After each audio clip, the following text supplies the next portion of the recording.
So this episode is about the brake lines. I've had a few issues and I've had a few successes.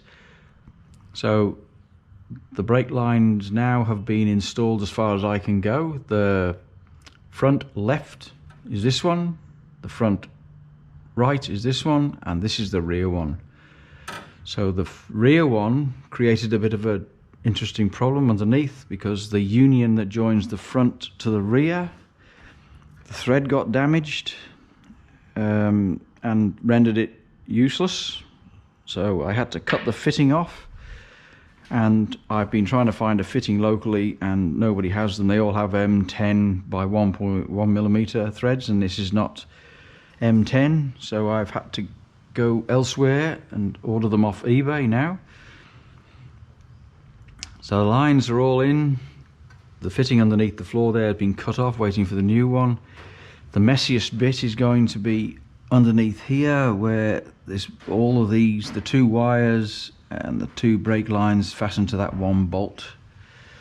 I've finished now doing the wiring underneath here. So there's a Deutsch plug with 5 wires into it, and all the rest have to go into doubles, and this one's a single because this one goes to the gearbox. So I couldn't put that in with the 6th one of this. So that's all done now. So this alternator, starter motor, coil, that one over there is for the windscreen washer pump motor, and this one's for the heater motor. I'm going to be struggling, I don't know how I'm going to get the clutch pipe in. That goes in the back in there, which is pretty close to the firewall.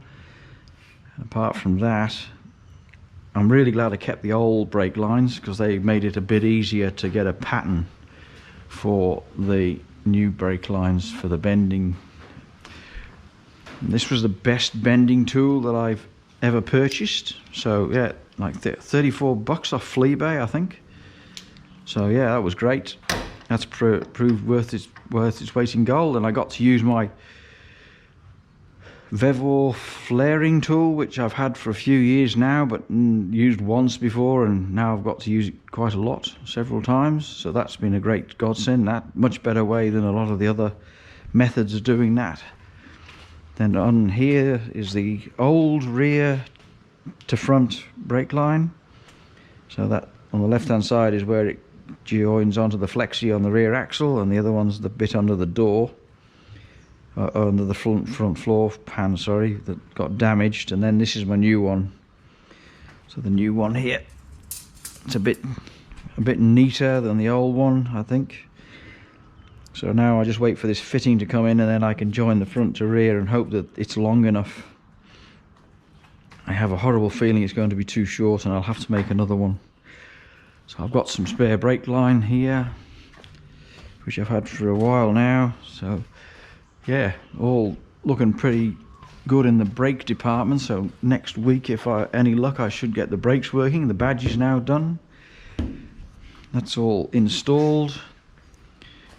Apart from that, the front anti-roll bar, that's been reconnected now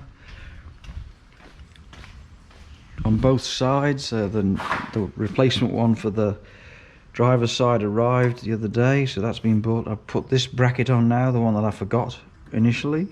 So I've got now these two that hold the the guard underneath to protect the steering rack and the front of the sump. And that's about progress for the week, really. It's been a pretty busy work week, so I haven't been spending much time on the car this week. So mainly done this morning. On a Saturday morning I've been doing the brake lines. So there you go. Oh, good.